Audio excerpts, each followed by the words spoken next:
নমস্কাৰ, মই সীমাই আপোনালোক সকলোকে মোৰ এটি নতুন ভিডিঅ'লৈ পুনৰবাৰ স্বাগতম জনাইছোঁ।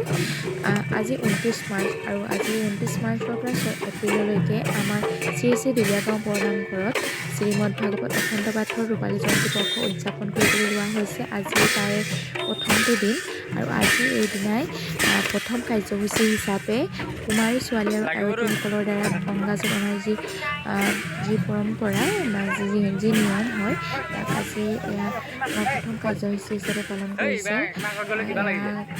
আপোনালোকে ভিডিঅ'টোত সৰু সৰু ছোৱালীবিলাকে আৰু লগতে আয়তীসকলে গংগাজল আনিবৰ বাবে গৈ আছে। ভিডিঅ'টো আপোনালোক সকলোকে ভিডিঅ'টো শেষলৈকে চাব বুলি আশা ৰাখিছোঁ। যিহেতু ভিডিঅ'টো একেৰাহে কৰি যাব পৰা নাই, সেইবাবে ভিডিঅ'টো এনেদৰে দেখুৱাব লগা হৈছে।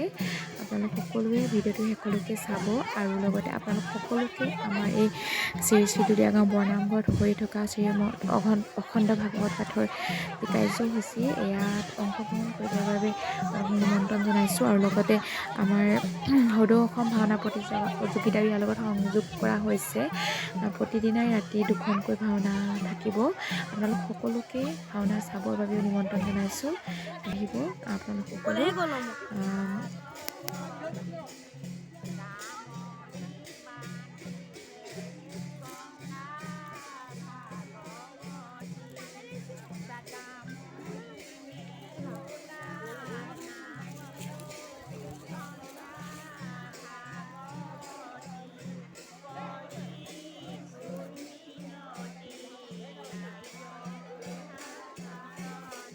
যদিহে আপোনালোকৰ মাজৰে কোনোবা মোৰ এই চেনেলটোত নতুনকৈ আহিছে তেতিয়াহ'লে আপোনালোকে প্লিজ ছাবস্ক্ৰাইব কৰি দিব মোৰ চেনেলটো আৰু লাইক কমেণ্ট কৰিব আৰু থেংক ইউ আপোনালোক সকলোলৈকে।